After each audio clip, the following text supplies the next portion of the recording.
Go for it. All right. Hey, guys, this is Terry with NSPS TV Paranormal Podcast, man, on a beautiful Saturday afternoon. But today is a very special day, man, because I reached out from a team out of South Africa. And the minute I called them, dude, they said yes, no matter what time it is.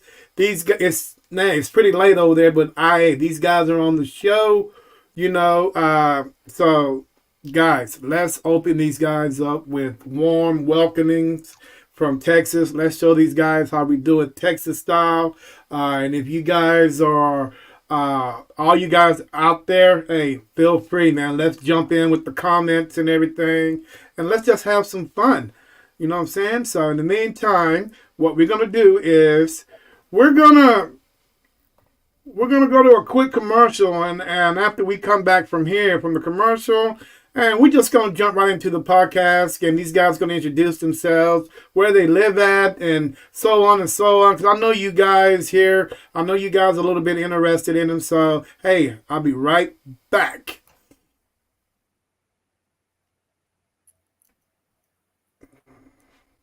Gentlemen, may I have your attention, please? It's time for the final countdown. The show starts in 10, 9, 8, 7, 6, 5, 4, 3, 2, 1. Let's rock.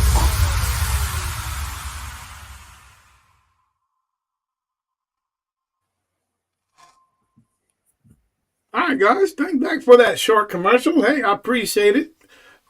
Tonight we have Phoenix Paranormal from South Africa. And to let all you guys know that are out there watching, I usually do this, and I'm going to continue doing it. Tonight we are streaming live on several different platforms. We're streaming live on Kick, Rumble, Twitter, Twitch, YouTube, Facebook, and my personal Facebook page. For some reason, I was streaming live to Instagram, but I just got a notification. I don't know what happened, but we'll figure it out as we go. All right, hey, Phoenix Paranormal from South Africa. Hey, let's start off with the owner and the founder of the team, Arno. Introduce yourself, brother. Hey, Terry. Thanks so much for the opportunity, first of all. It's, like you said, a beautiful Saturday afternoon. It's a very dark Sunday morning on this side, but it's so great being on the show. I am Arno. I am one of the founders of Phoenix Paranormal. The other founder, Shemaine, couldn't unfortunately make it, but it's amazing to be here. It's amazing to be part of the community and realize there's so much out there.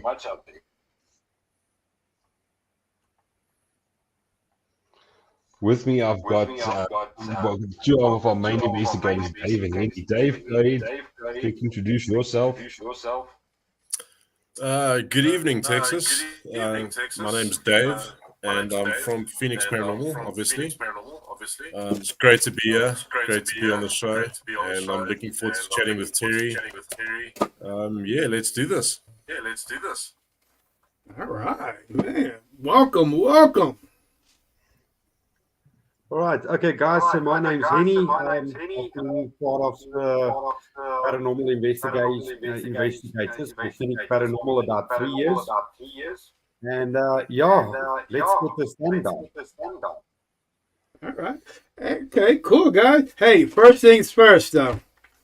I got to do a shout out to Zingers. I don't know if you guys have Zingers over there. But if you doesn't, oh, man. Hey, you know what? I'm eating them, and they're not paying me for it, so I'm going to eat them anyway. All right. Hey, Arno. Please sponsor Arno, tell me, man, why did you get this team started? I'm just going to jump right into the question. Why? No, go ahead. I think we started this team around about I think it's actually 20 years ago right now. Myself and Shemaine was part of another team, and Mm-hmm. decided, you know what, as groups start and played, we decided, you know what, we're going to start our own group with our own methodology and our own mindset of doing things, and that's it. And we started from there. Fast forward to 2024, and we've got an amazing Phoenix family. We've got, like I mentioned before, in the group, we're not just group members, we're family members. We know what's going on in each other's lives. I mean, that's the only way to trust. And I think the entire community, we've got a massive community in South Africa, and it just blew up. So I think we all experienced, well, rather from my side, I experienced something when I was a teenager, wanted to know a bit more about it, and started asking questions. And that's how I got to do with Shemaine. That's how I met Shemaine. And from there, we just met other individuals. I think almost everyone in the group that experienced something. I think Henny and Dave can allude to their own experiences later. And that just joined the family together. Okay, cool. You know, because I'm looking here at your Instagram page, and I'm looking at your Facebook page all at the same time, believe it or not, guys. And man, you're doing big things on your Facebook page. You got over 13K followers, 12K likes. Man, congratulations. Thank you. And on your Instagram, you have over 900 followers, and you got over 727 posts on there. So, hey, you guys are doing great things, man. Keep up the good work, and hopefully, you know, all the support that that you guys have over there. But let's talk about support for a little bit. Your community. How do they feel about what you guys do? Yeah, I think one thing I have to mention as well, we've got an amazing 3,803 roundabout subscribers on YouTube. It's just forever to keep them. But the complete social media presence, that's also known. So I think the biggest thing for us is we split up the tasks. I mean, you need to know where your strengths lie, where your weaknesses lie, who can you send in with what, and Shemaine is absolutely amazing with all the social media. Okay. There's an echo somewhere. I'm trying to figure out where it's at. Yeah, definitely. We can hear the echo as well. Well, it's only when we talk. Sorry. Let's see here. Come on.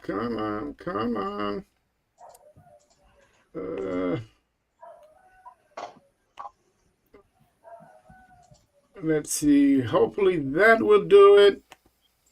Okay. Are you guys still able to hear an echo? Well, let's see. No. Oh, yes. Yeah, I can see the echo.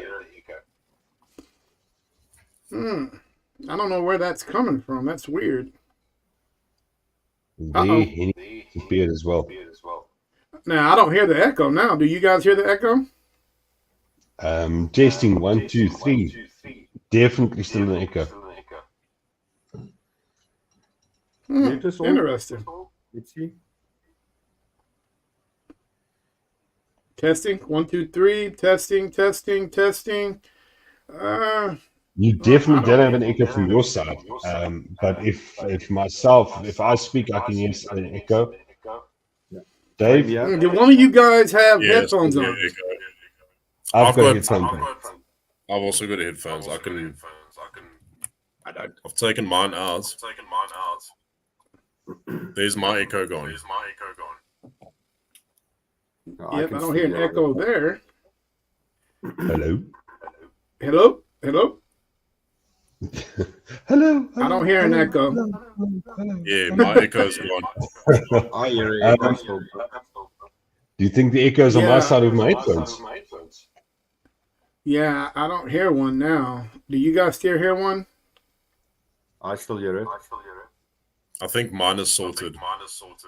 I know, there it is. No, it's still there. Wow, interesting. Cause I don't hear. It must be coming from one of you guys' side. Cause I don't hear one over here. Um, You guys hear an echo from me by chance? No, no if you echo speak from you. now, Okay.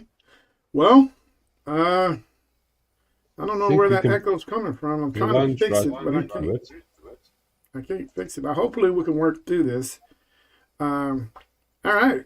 Um, well, we'll figure it out as we go. If it gets worse, then we'll definitely figure it out. Arno,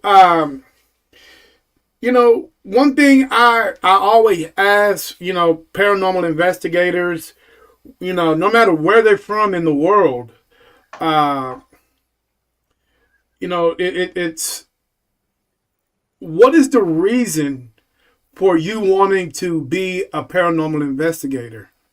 A lot of people say it's their childhood, something happened in their childhood, but I always seem to find out it's a little bit deeper of an issue when I ask people that question. Now, is it a little bit deeper for you just for having something going on with your childhood? Are you preparing yourself for for those pearly white gates? What exactly are you trying to figure out as a paranormal investigator? I think it started off with the whole thing of experiencing something as a child. My experience was it wasn't this epiphany or this weird, very weird experience. I went to our living room or to the kitchen to get water, and I saw someone standing in our house, clear as day, as someone else, like someone else was standing there, and that experience drove me to know more. I wanted to know more. What did I see? What did I experience? And that completely drove me. And that morphed through the years as well. I don't drive the hunt anymore, or the thrill anymore, if I can put it like that. Right now, for me, why do I do what we do? I think it's to protect our heritage. It's protect to find out more about these abandoned places because I'm sure you would know as well. As soon as you start to dig, you find out history that you didn't know before. So we dig and dig and dig and dig, and we find out more information, more history, more hidden history, if I can put it like that. And unfortunately, because South Africa is completely changing the entire time as well. One second you've got a palm tree, the next you've got a town. So we try and document that history about it as well. So we've got the one side where we do our investigations, but mostly we try and preserve the history that happened there as well, the story and the legend that happened there as well. But it's a bit of both. Dave, Henny? Yeah, for me, I've got a bit of a weird one probably for people. They might think it's a bit strange, but I like the scientific side of it. I love following physics research and that kind of thing. And the thing that drives me is what are we experiencing? What are we seeing? Because it's very difficult to nail down irrefutable evidence, but we are still experiencing something. People still see and experience and hear something. And all that's happening is that our technology hasn't caught up 100% to what that is to be able to measure it. So another part of what we do as investigators is we are building like a kind of foundation where we're finding evidence that might overlap. Guys in Texas with you will find the same kind of evidence that we get. Mm-hmm. And if we can kind of pool our resources from all over the world, we might get like a baseline. And that would be very cool because that gives Yeah, us it a would base be. way to measure stuff. So I've had interesting experiences, which led me to join the group when I found out about the original group way back. But I'm definitely interested in the science side of things. Um, how do we measure this stuff? How do we quantify it? How do we replicate it? Do other people find the same things? So yeah, that's what drives me. Okay. All right, Henny, you next, brother. What's up? Right, just from my side, I've had quite a couple of experiences since I was very young, like 5, 6, around about there. So, yeah, for me, it's all about what can I find out there, what is it, why, all those kind of stuff. So, yeah, I just love what I do. How's that? There's nothing wrong with that, brother. But Dave, I'm going to pick on you for a minute because you just said something that's very interesting. You know, the technology, like you're right, the tech side of the paranormal will never, ever catch up with what we need to actually find out what's going on out there. Maybe one day we will, but it's not going to happen anytime soon. Would you agree with me? Yeah, for sure. There's there's a couple of theories that I have where when it comes to certain experiences people have, like you hear people that say they see a spirit or a ghost moving in a specific direction, doing a specific thing, and a lot of people report that over the years they see the same thing. And then I sit and think, is that a parallel reality? Is there, are we seeing somebody doing the same thing in their routine in like a reality next to ours, or is it a moment that was frozen? Is there some kind of energy that you can measure with that? Is there, what's going on there? Right. But yeah, you're completely right. There's, technology advances are driven by two things, and it's either entertainment or the military. And we don't Yeah. fall under those spheres. So Yeah. we're going to get the cost off kind of additions to our tech that we use, or that investigators across the world use, because we have to sort of like test different things, and are they going to work with us? Are they going to work in the field? If they don't, then we look for the next thing. And I think as long as we follow that process of elimination, we'll find we'll find a bunch of different technologies that will work for us and will work better going forward. Yeah. Now, the one thing that we can all agree on, since we're all paranormal investigators on the show, is there are spirits walking among us to this day, right now. There might even be some standing in the back of each one of you guys. Only thing is that we can't see them. Why do you think that they choose not to, but they only choose to interact with us whenever they want to? Why come you think spirits don't interact with us on a more consistent basis?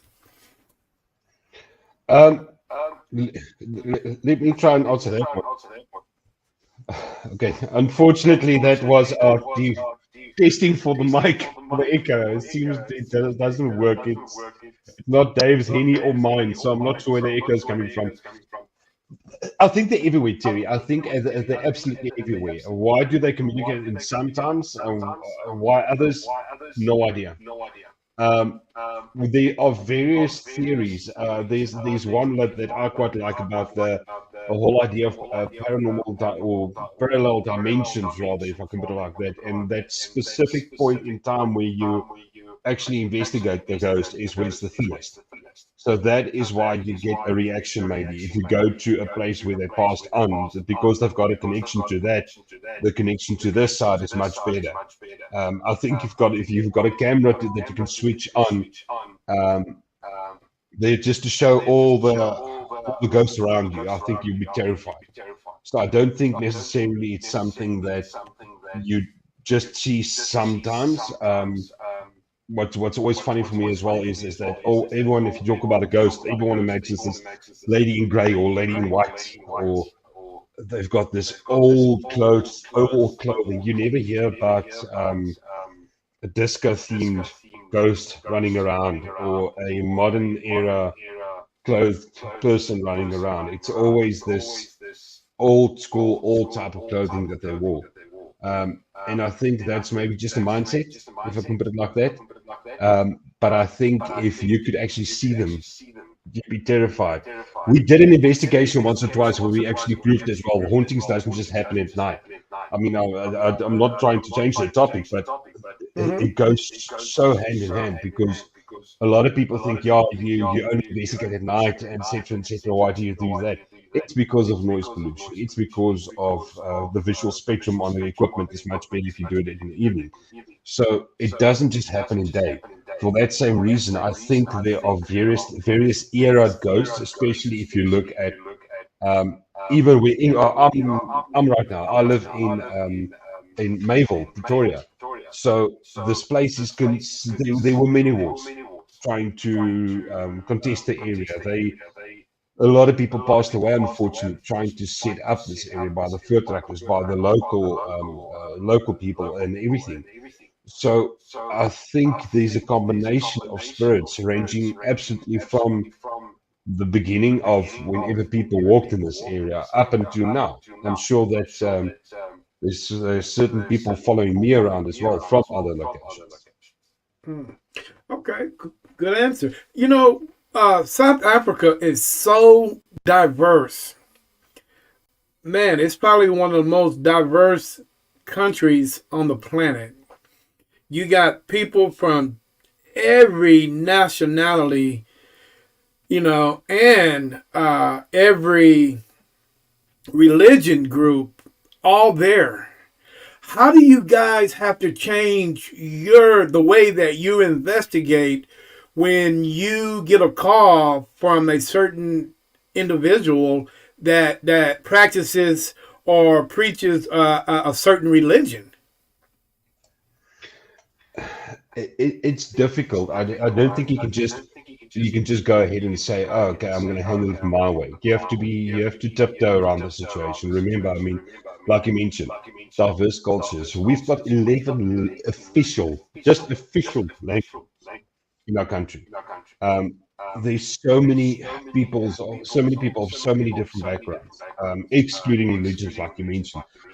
So I think the first thing is we handle is we go in with respect. Obviously, when someone contacted us, we are proudly Christian, so I mean, we don't discriminate against anyone. When someone contacts us, we've got our method of when we go in. We do our opening prayer, we investigate, we don't cause trouble, or we hope we don't cause trouble, and afterwards we do our praising. That doesn't mean that their method works as well. What we would normally advise people is, for example, if there's a certain prayer you want to do, go ahead and do it. Get the local church domination involved. You don't just necessarily take our words or take our seeing across the topic, but Hmm. involve them as well. Okay. Any Dave, your feelings?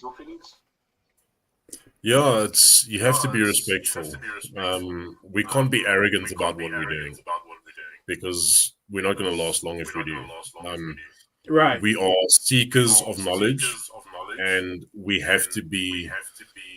um, respectful of that, and we have to keep that in mind. And that includes dealing with people that are outside our everyday knowledge. Different cultures, different religions. We have to go in with a mindset that we don't know everything about you. You don't know everything about us. So let's find a place where we can meet on a common ground, and then everybody's happy. Everybody gets along. Everybody knows that their views are respected, that they are listened to. So yeah, it's very, very important to be able to meet people on a level that everybody can interact, and that just makes investigations happen much quicker, much easier.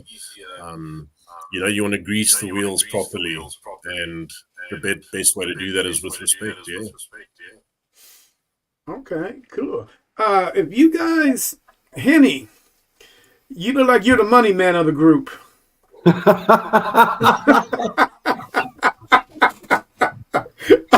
I Yep, could be yep, wrong. yep. Yep. Hey, man, how far are you guys willing to go to investigate? Man, Africa, South Africa is such a big place. Man, how often are you guys willing to travel to help people out? So Terry, one thing that the guys needs to remember is that we do this all with our own money. We don't get paid or anything like that. So yeah, we travel quite far. We actually got an investigation coming up that's quite far. I'm not allowed to say where. So yeah, we do this on our own money. So yeah, we go places. Let's say it that way. Hmm. Okay, so you don't go. So you don't go nowhere too far, then, right? Well, our next investigation, or the one that we're doing in June or July, if I'm not mistaken, Arnie, help me out there. Yeah, you bring me in the pickle, ne? Yeah. Yeah, we're doing it in June, and it's close. It's about 600 kilometers around from us. I'm not sure how much that converts into miles. Maybe Dave or Jay or Benny can quickly help us out, but it's around 600 kilometers away. But we don't just help. I think we've got a couple of legs of investigations. One, we actually investigate to see what we get. Two, we help people as well. So when we help people, we've got an extensive network of, like you do, Terry. You've got your paranormal groups and your paranormal family as well. So we've got the same. If we can't get hold of you, if we can't reach you, then we reach someone in the group or in the family. So, for example, let's take a clear example. If we know someone in Cape Town that needs help, we know a couple of people who lives in Cape Town who we can send out to go and assist them. We try to give advice as much as possible, but obviously sometimes you need that personal touch when you actually get there. So we do have enough contacts so to say that if we need to go up to help people, then we can make a deal and send someone out. But investigation, we need much more funds than we currently have to visit some of the locations. Like it's massive. There's so many places. So Arnie, just to let you know, it's about 372 miles that we are going to travel in June. True. Yeah, which is in retrospect. I mean, if we can take just the size of the US, for example, I mean, it's not that far. For us, it is. Wow. Financially. You know, I'm still trying to find this echoes. It's somewhere. I'm just trying to figure out where it's at. Terry, can you mute yourself quickly so we can see if it's on your side? Background. Hold on. Oh, let's go here right quick. Okay, let's see. Is that better? It's let's see. Yeah, well, I can't hear the echo There we anymore. go. There we go. It's gone. Is it Gone. gone? Gone. Yep. Okay. Echo seems to be gone. Yeah. All right. Well, say good. Excellent. Way to go. Great. Way to go, guys. Whoever did it, it must have been me.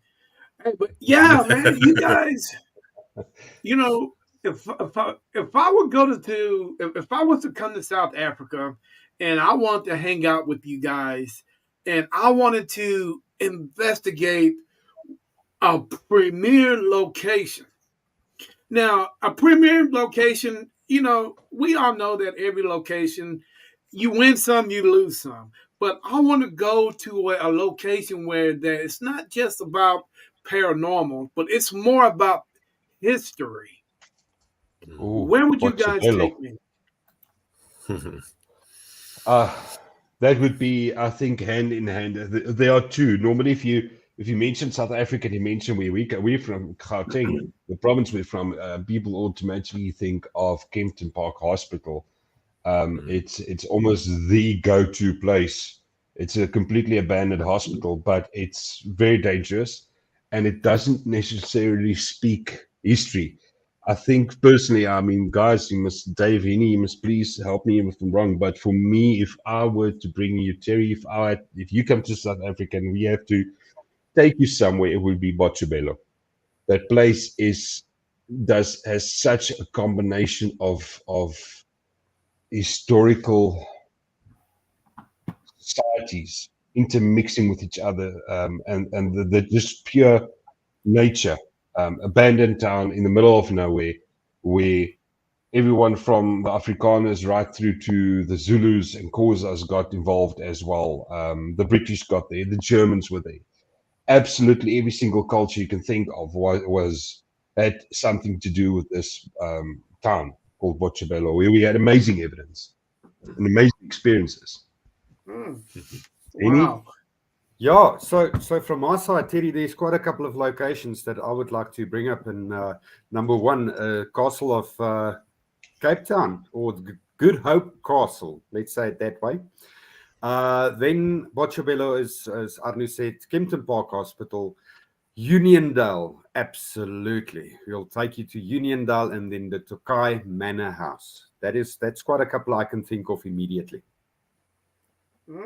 Okay.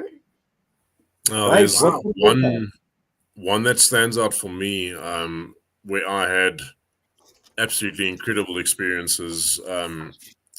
It's a very old historical building, basically in what we call Church Square in Pretoria.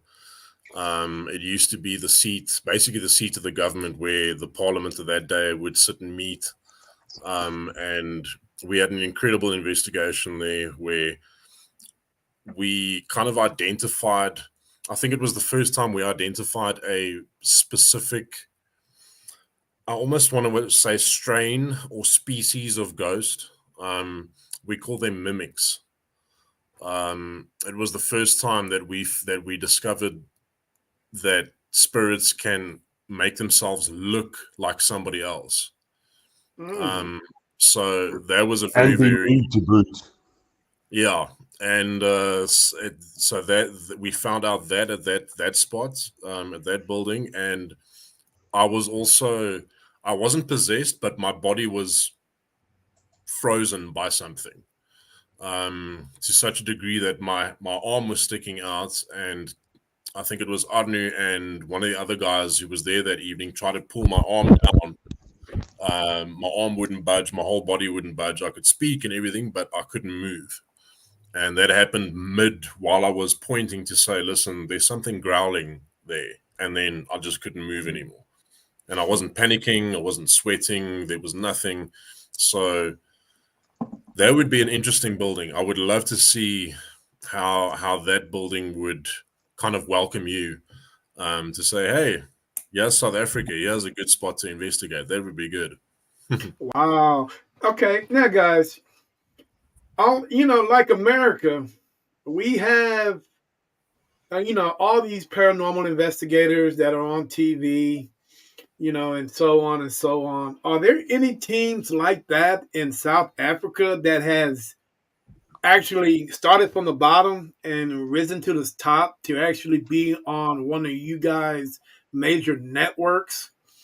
And do the Zach Baggins things and the Ghost Hunter things. Has anybody that's made it to the top? I don't think if we're gonna call the top, if we're gonna We call the are. top, it's a major TV. Yeah, we have. No, I don't want to sound so cocky enough, but no, we've got quite a lot of groups here. Not as much as in the US or any other country. We're far and few scattered in between, and I think the couple of investigative teams that there are is they're fighting for dominance, if I can put it like that, which is a sad thing. Terry, myself, and you chatted about this the last time as well.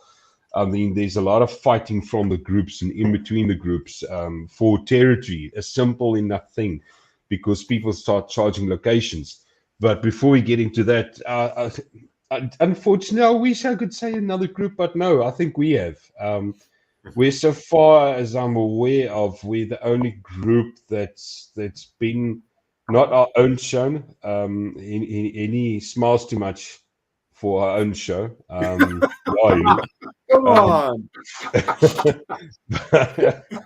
no, we've got one or two things coming out. Unfortunately, I can't divulge into that or go further on that. The only thing I can say, maybe the platform, any you think? Yeah, absolutely. Yeah, we've got something coming out on Amazon, but Oh wow. yeah, it's exciting times. We've got one Yeah, or two Oh, things exciting. coming out, I but it's bet. exciting Hey, times. with all the chaos and all the investigation that you guys are doing, there's always somebody in the backgrounds that that supports y'all. Uh, Arnold, how does your wife feel about, if you're married, how does your wife feel about what you do, and the time you spend apart? What does she think about that? Um, she hits me sometimes, Terry. I wish I could. What's his son for help?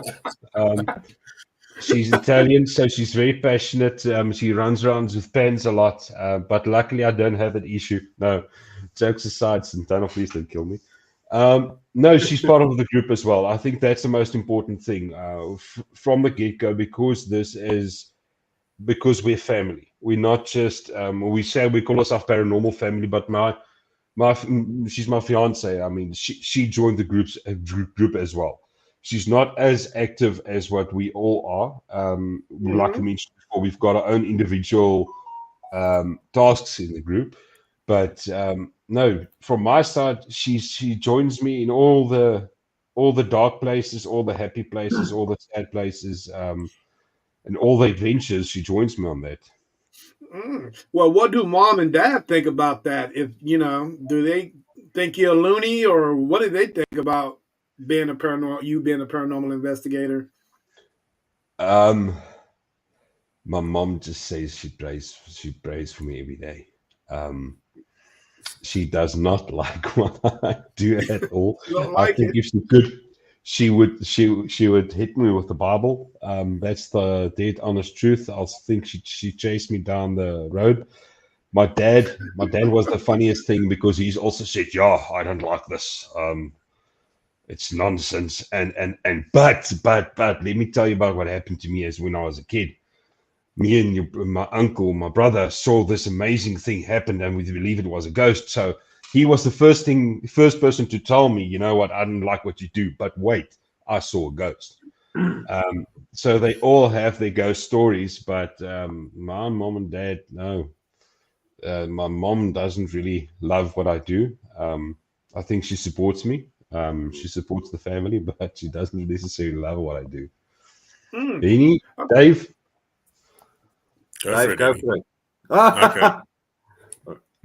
I wanted to bring up something that we've spoken about a couple of times. We've got an incredibly conservative side here in South Africa, like a conservative layer, where it's almost, how can I put it? It's almost more agreeable to people to speak about, you know, dad cheated on mom, or this guy was being violent with his girlfriend, than for people to speak about ghosts. And it's something Oh very wow. interesting in our society. And I'm thinking about, like, for example, my mom.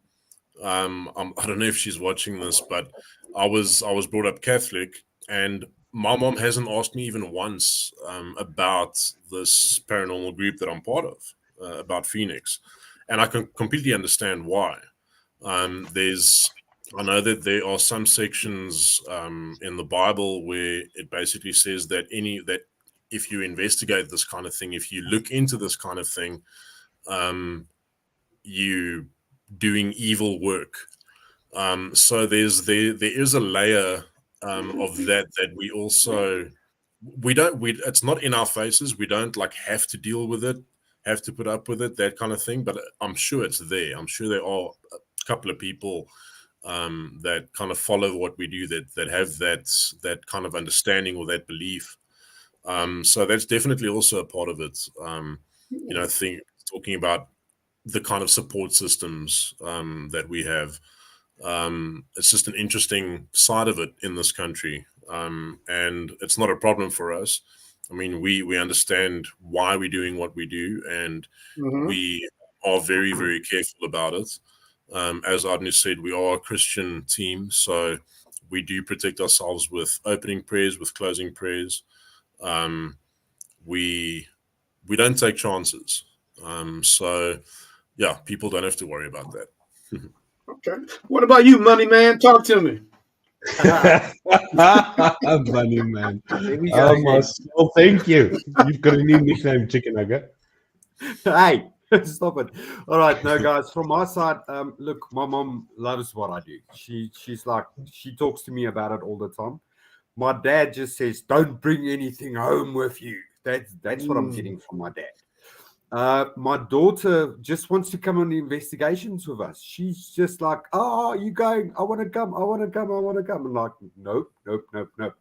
But yeah, guys, we are very careful, but it doesn't mean that sometimes we do bring something home with us. And yeah, not always great. Let's say it that way. Yeah, it's not always good. I got a question for you guys. Henny, you just mentioned something, which is actually the next question. The young generation, do they take what we do for granted and just say, hey, I want to go hang out with these guys because they go chase ghosts? Or do you think they're really honestly curious about what we do? Because the young people today are really out there. Yeah, absolutely, and you know what? We've seen another group where it's I won't say kids, but they're very young and to do that as well. But from my side, my daughter, yeah, she wants to investigate and she's really interested those kind of stuff. Absolutely. I don't know your kids as well. They're interested in it as well, correct? Yes, they are. Well, I'll be honest to say that I think my eldest is still 13, but I'm trying my best to train her to take over one day. Or not necessarily to take over, but she can't kick me out. But I need, you always need the younger generation. I mean, for any organization, if you want to see it like a company or you want to see it as an organization or group, if you stick to only people in our, I'm going to say this broadly, our age, that's interested in this, you're going to die. You're pun intended. You're going to pass away very quickly. You need to start bringing in the younger generation. You need to start prepping them to take over, whether that's new methodology, new techniques. We're very proud, like Dave mentioned and Henry Dave mentioned as well. I mean, yes, we're a Christian group, but what I think sets us apart from the rest of the group is we work on based on evidence. This stuff is absolutely everything. Like you mentioned before, like the different religious groups. Why doesn't it affect them? Because we base it on evidence. So when we go in, when someone contacts us, we take our equipment, we go in and we provide them data. We tell them, listen, this is what the data is telling us. Here's the proof. So we can't go say, you know what, this place is haunted. I feel it on my left nipples, arse, or whatever. There's a spirit hanging. We can't do that. We need to back that up. We need to actually go in and say, you know what, we've got signs of an intelligent haunting. Why intelligent? We did some call responses, and this is what we got. So the technology needs to actively adapt, and that's where the young generation comes in, because they can think of ways and methods that we just can't. I mean, my bloody 7-year-old daughter, she switched my phone the other day to a completely different language, and I have no idea to today, and I'm an IT, how to do that from the lock screen. But she got that right, and it just Yeah. shows you more comfortable with technology and ways of identifying it. Dave, you mentioned earlier to say that um, one day technology, I think this is a conversation we had as well. At the end of the day, maybe in 5 years' time, 10 years' time, hopefully in that period, we're going to be able to identify a ghost based on science. We're going to be able to say, you know what, here's my ghost cam 5000. Let me just take a picture. Oh, guys, see my grandma and grandpa. Um, it's going to be a common thing eventually. And Mm. the younger generation needs to take that forward. Now, when that day happens, when that day actually happens, guys, and we're able to contact the other side, what do you think is going to happen to us? Are we going to retire? Because the day that happened, it's there will be no need for paranormal investigators. Am I right? I It think comes, sorry, Annie, go ahead. No, that was Dave, not me. Oh, Dave, sorry, go ahead, Dave. um, it's a very cool question, Terry. I think what'll happen is we, people with our experience, our knowledge, and our drive to find out, will become like kind of like those you see on these TV shows with investigators, police units. They bring in somebody who's got specialized knowledge, and if it does happen that it becomes like an everyday thing, that there's technology available and everybody can see ghosts and that kind of thing, and it's normal. Number one, it's going to be monetized by some other corporation. Yeah. So they're going to be making a lot of money off it. And there are going to be accidents. There are going to be problems. And then they're going to bring people like us in. And they're going to say, listen, we just had like Ghostbusters 101. a family sucked into a portal. Can you guys come help us? So yeah, Right. I think that's what will happen. Now, Henny, let me ask you a question. Because I'm looking at your Facebook page right now, Yeah. and it says Phoenix Paranormal. Now, let's see that we can understand this. Now, you are a paranormal investigation team, right? That's right. Correct?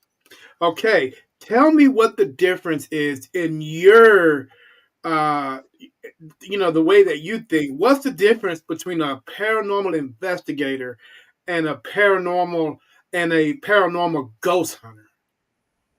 I think Ouch! that's important.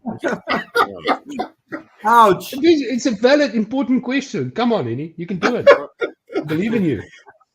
Okay, Look, yeah. Dave, you want to answer that question? I mean, I didn't want to hit you with that big one, but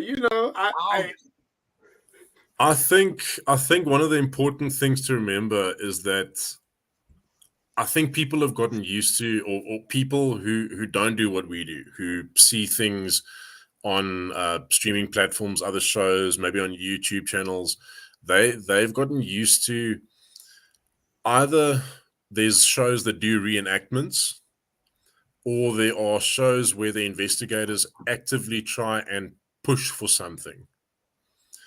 And that's one of the ways that sets us apart. Like, we're not going to go into a location and try and agitate what is happening there, because we don't know what the reaction would be. We don't know how that would affect us. We don't know how that will affect the people who remain there after we leave.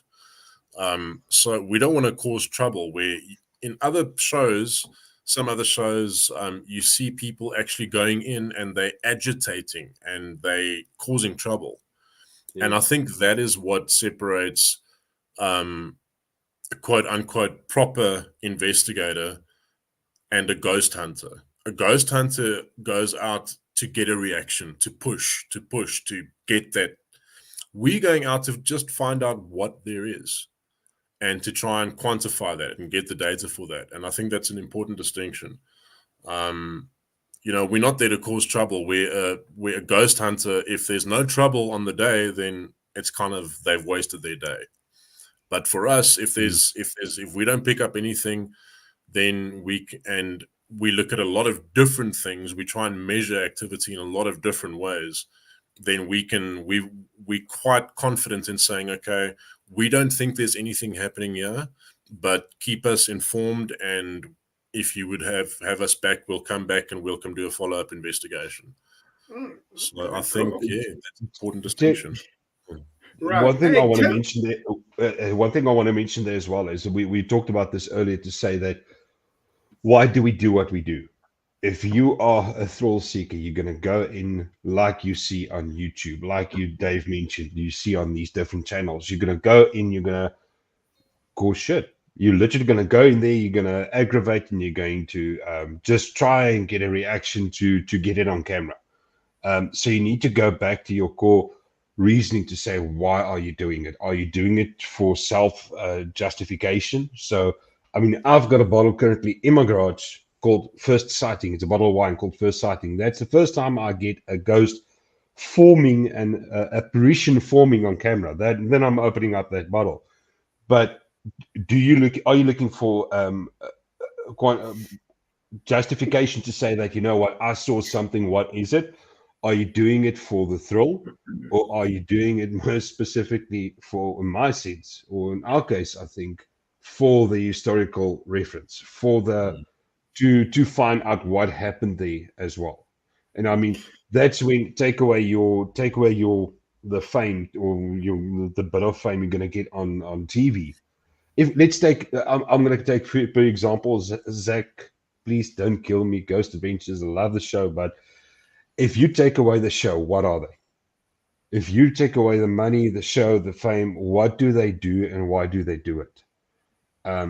Do they do it just for the money? Do they do it just for the fame? Do they do it for the items, the haunted items that they gather, or do they do it to save some of part and form of that history, to keep on for the younger generation, to tell them about something that happened? Oh, okay. Hey, Arno, that bottle you got in your garage. Now, what color is that? A clear liquor or is that a dark liquor? It's a clear liquor. Hey, you better check with the that bottle. seal. With I the think seal. you better check that bottle because I think Henny didn't open that bottle already, man. He probably I filled did. it up full of water. So you better check that bottle just in case. Yeah. A moneymaker over here needs to buy me a new bottle. I think so. I think moneymaker. Hey guys, I got a needs- question. I'm going to pop it up right quick.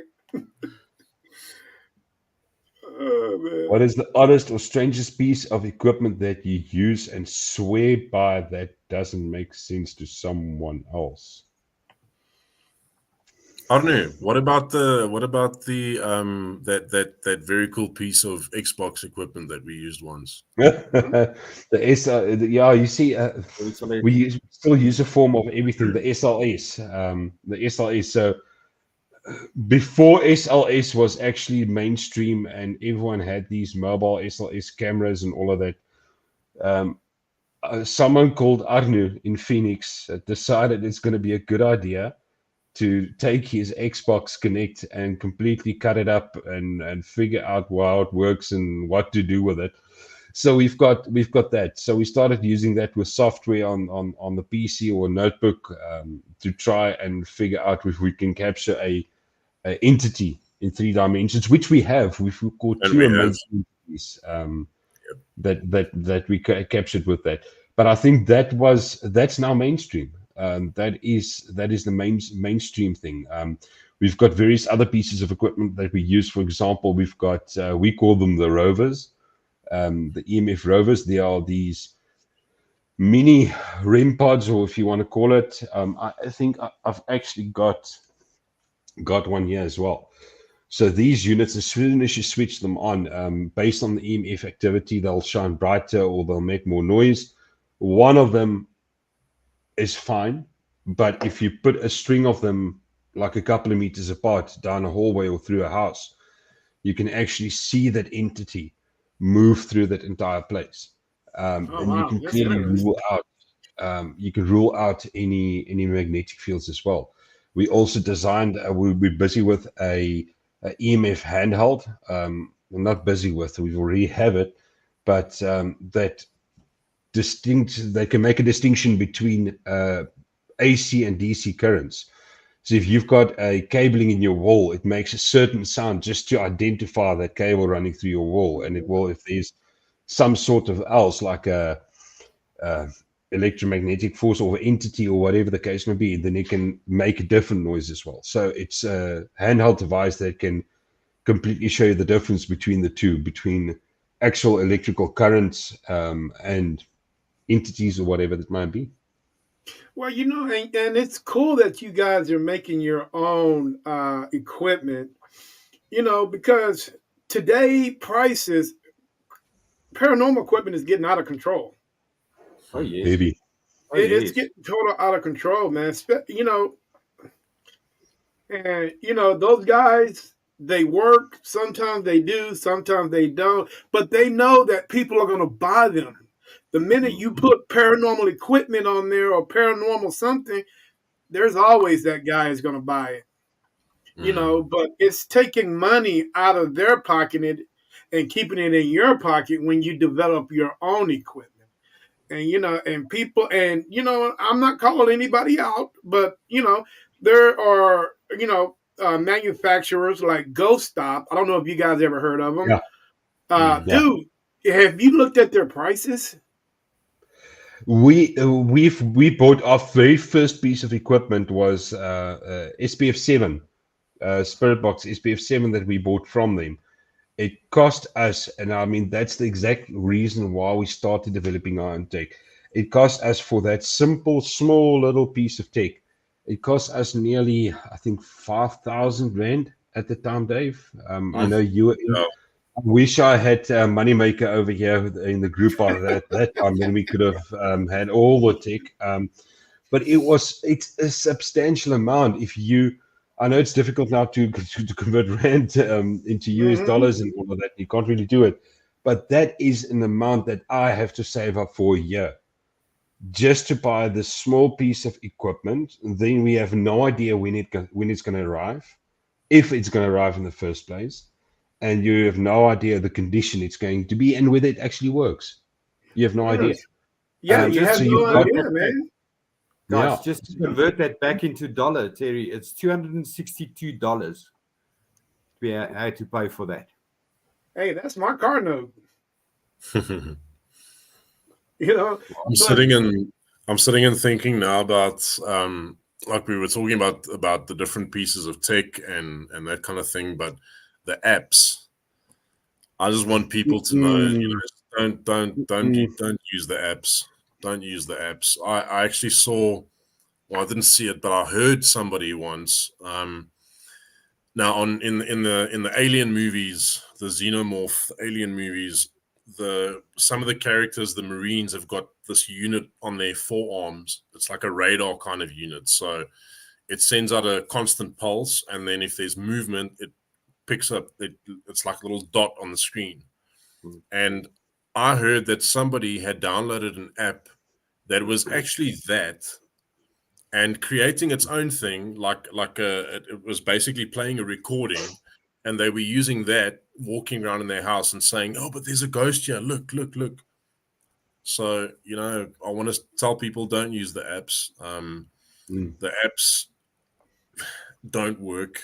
yeah, There's some very clever developers out there, but oh yeah, don't use Android apps, Apple apps. It doesn't matter. The apps for your phones don't work. They're just yeah. going to take you for a ride. If you guys, I mean, there are some countries out there, and there's some paranormal developers out there that make pretty good paranormal equipment. I mean, I bought some stuff. I mean, like you say, Dave, it takes forever to get there, but once you get there, you're very successful with it. For an example, I bought an equipment out of China, and we can say whatever we want about China, politically, but they do produce some good stuff. Mm. I constantly went back to this, back to back to back, with this developer, and he sent me great stuff every single time. But when I buy something here in America, and they'll charge me an arm and a leg, then they'll probably charge me so much for shipping and whatever and whatnot, and it might get here within a 2-day or 3-day time, and it don't work. Yeah. It doesn't work. So myself, I rather ship off, buy from China, wait that extra 3 to 6 weeks and get something I know that's going to work, compared here in the U.S. where you spend the same amount of money and but you get less time. You get, like 3 or 4 days, and it doesn't work. Yep. So people always ask me, why do I always? And that's why. Money don't grow on trees. So when you buy a special equipment, you got to make sure it's right and it works. Especially, and I mean, you don't want to mainstream things. I mean, you don't want. You mentioned earlier, you sell product that you don't really believe in. A lot of people just, if you're in the game to sell product, if that's your business, then obviously you're just gonna put stuff out there, whether this remote actually works or not. I'm going to sell that it works, and I'm going to put it out there, and I'm going to put my maximum profit that I can put on that remote. The biggest thing, we just completed an order that we sent through to Cape Town as well. I gave it basically to the guy at cost as well. The point of that being is that, one, we need to test. We still need to test the technology. You cannot accept for a split second that this remote is actually going to detect a ghost, like Dave mentioned with the apps. If you understand the logic and the technical, and you have the technical understanding of how these things work, and I know I'm preaching to the choir, but the average Joe out there, preach on, Jesse, preach on. Amen. They see an app. They see an app that says Ghost Detector 5000. They're going to buy it. They're going to use it without understanding, how does this thing actually work? How can I actually detect a spirit with this thing? And they don't. They see it on TV, they see it on YouTube, and they just buy it because someone else has bought it, because someone else has advertised it. I mean, again, sure, I shouldn't give my home address. Maybe Zach will come and kill me, but Ghost Detectors. Oh no, Santana's going to like that. Can I give my home address for Santana? No, calm down. Well, hey, you know what? I really don't think he's going to come all the way, to do that. But Zach here in America has his own problem. He needs to solve his problem. He need to solve the madness that he's created in Hollywood. You know what I'm saying? Because I'm glad you brought that up, because that was the next question that I have for you guys. How do you guys feel about Hollywood and the way they produce, and the way they really make us look bad, on some TV shows, the Zach Bagans and all these other weirdos that are out there that are pretending to be paranormal investigators, and Dave and Arno. Kids are actually watching this. Kids are actually saying, "Hey, man, like we talked before, this is cool. This is what I want to go do." Not knowing that you can get yourself in a hell of a lot of trouble real short, real quick, and they would not know how to get out of it, because the Zach Bagans don't tell them, well, hey, man, if you guys get possessed by this or by that, or you have an attachment, they don't tell them what to do. They try to show them how to do it, but they don't tell them what to do if they caught in a certain situation. You know what I'm saying? What do you guys think about that? Heaney, I think Heaney, you can answer that one. Yeah, guys, remember, Hollywood's always going to be Hollywood. I mean, a lot of stuff comes out of Hollywood that you think, no, crap, nonsense, those kind of stuff. But yeah, if I wonder, why do they not tell the guys what to do? Is it because it's a niche market? I mean, why? Why do we do what we do? Let's say it that way. Do we even know what to do all the time? Arnie, what do you think? Justin, good to stop talking about my husband. I truly apologize. I truly apologize, Justin. Don't beat me up. Um, yeah. Sorry, just getting the earbuds in. Guys, I don't know how many times. I think for any argument you can make a counter argument if you argue correctly. But Hollywood is setting a standard that I don't like, because sometime way in the past. I'm not going to talk about Zach anymore because I'm going to get beat up by Justin and all of that. I don't want to do that. But Yeah. sometime in the past, Hollywood went, "Hey, this is an EMF. I have no idea how this works, but I'm going to call this an EMF." That's it. The packaging has changed, but they still call it the EMF and they still sell it for more. Never, and I mean, this is one thing I think the entire group knows by now. Oh, it looks good. Cheers. Sure. I can just take a swig of what's in here. But never before has have someone actually gone, and this is where we are. This is the point we want to press, to say that, okay, you know what, EMF, electromagnetic field, it happens all over the place, the earth, it moves in waves all across the earth. So heat can change it, coldness can change it, any electronics that's on can alter the EMF. How do we measure that properly? How can we take a step further from this device, this EMF? Okay, this is a remote for reference, but how can we take the EMF and actually make it EMF 2.0, where we can actually better the technology behind it as well. So we need to. Hollywood has put a stamp on this, and no matter what you do, you will see Hollywood. You will see all these young YouTube who we love Phasma play Phasma.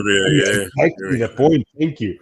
Some other time, someone took a UV light with salt and said, in Phasmophobia, if you step on salt with a UV light, you can leave a footprint. No. Who did that? Who did that? We need to start asking the questions to say, like, you know what? This is bullshit. Sorry for my language, but I call bullshit. We need to take it a step further. We need to say, why does UV with salt make footprints? Why can't we just not accept it and go forward from that? But I mean, the problem you talk about is straightforward.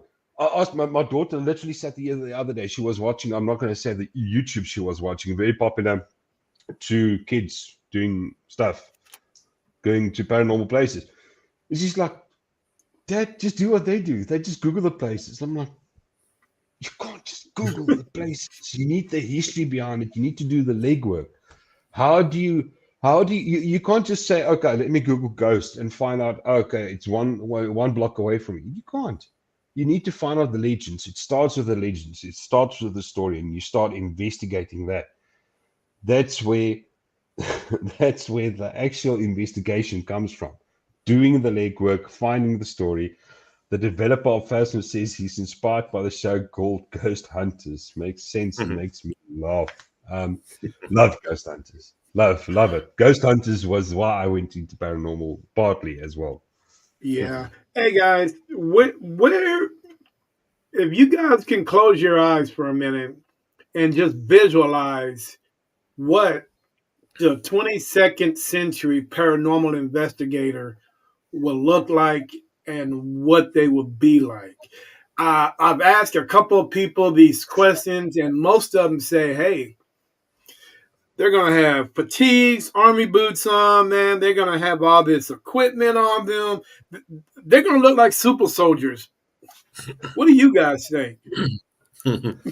I think that's a very cool question. I think that they'll definitely have stuff, probably like a kind of smartwatch that will be able to test air quality, as well as take measure their heart rate, that kind of thing. It'll be a combination kind of smartwatch like that. They'll have headsets, so a headset of a kind. So it might be a wraparound kind of augmented reality or virtual reality kind of goggles that they'll wear. I think that they'll probably dress comfortably for themselves and to match the situation that they're in. So, some people would probably be even wearing high heels. You never know. But I think the tech is going to be interesting. They're going to be carrying a lot more tech with a lot less kind of wires and batteries and that kind of thing. It's going to be all miniaturized. It's going to work much better. And they might need to be registered with some kind of union or something, because I think they're going to struggle to get into places, or it'll be more dangerous in some other way. So they'll have to be covered. They'll have to have good health care, that kind of thing. I think it'll be a very interesting time for sure. Yeah, I totally agree, man. Yeah. What do you think, Henny? What do you think the 22nd century paranormal investigator will look like? You know, from my side, with technology changing all the time, I think they won't even leave their houses. Let's say it that way, especially with VR, those kind of stuff coming up. So yeah, but you know what? From my side, if I think going into the future or going back into the past, I mean, a paranormal investigator will always be in my mind, like the movie Ghostbusters, if you can call it that way. You see it with all these what's the names, their backpacks, all those kind of stuff. So that will always be a paranormal investigator for me. Wow. All right, hey guys, Africa is such a huge continent. If you guys had a region that you guys would want to investigate, what region would that be and why? I'll go first. I'd go to Egypt. Straight. Egypt? I'd go to Egypt. Yeah. You just want to go to the mummies, man. I want to go with. I mean, imagine what we might pick up there. We wouldn't understand any of it, but it could be very cool. I think Egypt is a very cool place to go. A lot of history. Lots of history. What about you, Arno? Where would you want to go, man? Anywhere? Sure, Africa's big, hey? We're only in the southern part of Africa, but I would actually stay here, believe it or not. Can I be that corny? Can I be that guy? Hey, that would have been my answer. No, you're not good here. Come on, Zanzibar. Even Zanzibar would Come be on, cool. guys. Hey. South Africa is the best, and we've got the best. Come on. But you gotta if Henny is paying for everything, why not just go? Oh, yeah, I forgot about Chicken Nugget Moneymaker over here. Yeah, in that case, I would actually, if I have to be different, I'll go to West Africa, believe it or not. There's, we're talking about the Sahara there as well. And there's a specific place there, I can't remember the name now, where it almost looks like the Eye of the Storm. Where they say the legend has it. I'm going to use my best, Donnie Bested voice, Legend has it that there is Atlantis is hidden there as well. Oh, So, wow. I mean, this is in the west of Africa, up in the. Please correct me if I'm wrong. There, I think is it the Sahara? Google Maps never let me down. Don't let me down now. But I'll definitely want to go there. Henny, why would you want to stay here? I want to stay here as well, by the way. You're killing me. Hey, Henny's just trying to save money. That's all. I am trying to save money. Come on, guys. No, look, South Africa. I think we've got the best haunted locations in South Africa, guys. Dave, I agree with you with Egypt, but I think we still have it the best, yeah. I wanted to bring in quickly. I brought up Zanzibar earlier, And why I did that was, what's also very interesting for me is how legends and reported things change like through the centuries. For example, I did some research for something a couple of years ago, and we've got in South Africa, we've got a thing called they call it a tokolosh. It's a very mischievous and sometimes violent little creature that can be put as a curse on people. Mm-hmm. And there's a lot of reporting about it. A lot of people speak about it, seeing it, interacting with it. And I did some research about it, and it was interesting in that when the Muslim kingdoms of that time, like centuries ago, when they landed in Zanzibar, they brought with them legends of something called a jinn, and jinn acted in very very similar ways. They could be kind of like directed. They could be put onto somebody as a curse. They were very mischievous. Um, and that I realized that was the basis down through the centuries as the stories progressed down and filtered through different cultures. That became South Africa's Tokolosh. So Mm. it would be very interesting to go to different countries in on the continent and trying to trace back the links of the kinds of things that we experience. And but this is what they call it in a different culture. This was the earliest stories of this. That would be very cool. Yeah. I think that'd be cool too, man.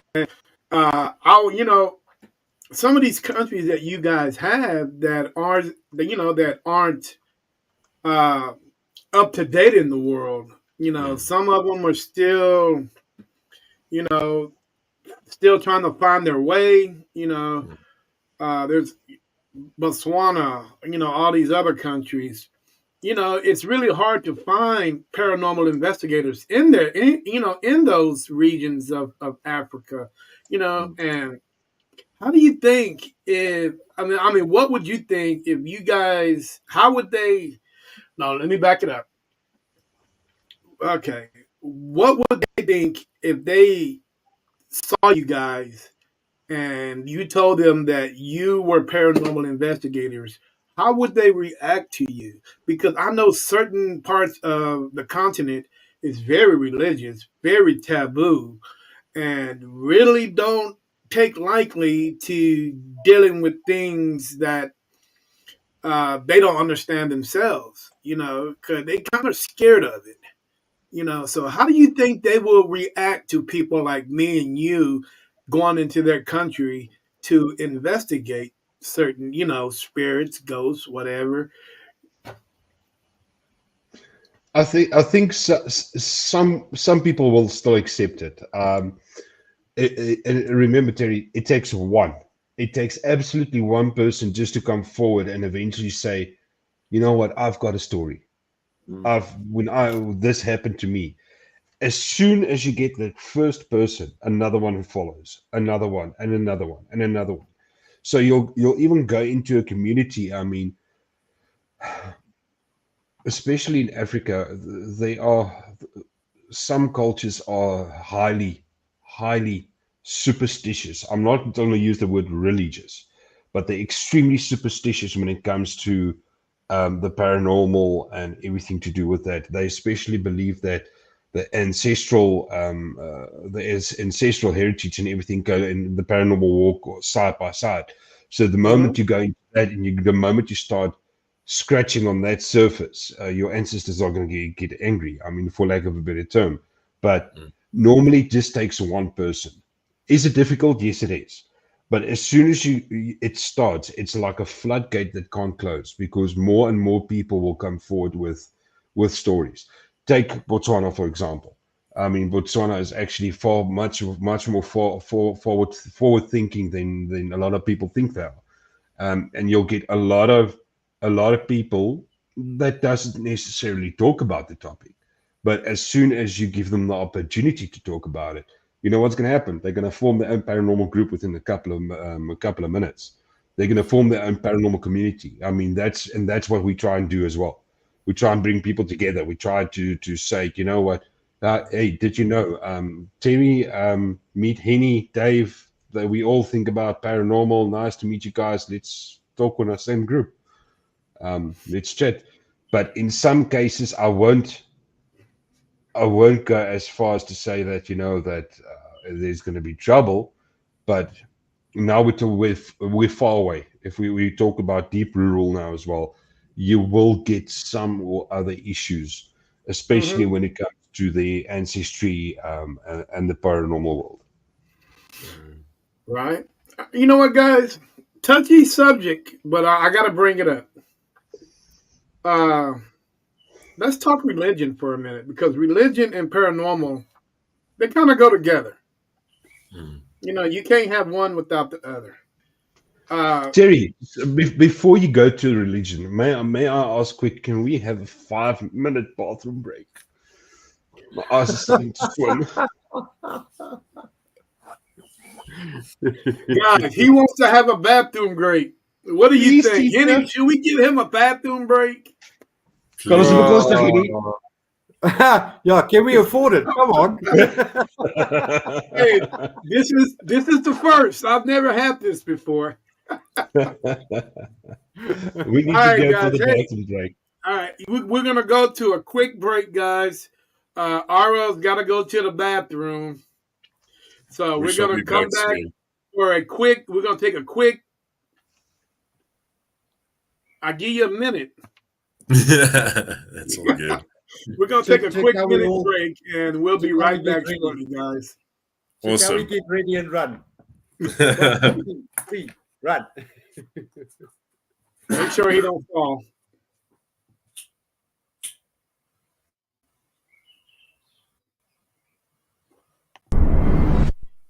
I know nothing with any certainty, but the sight of the stars make me dream.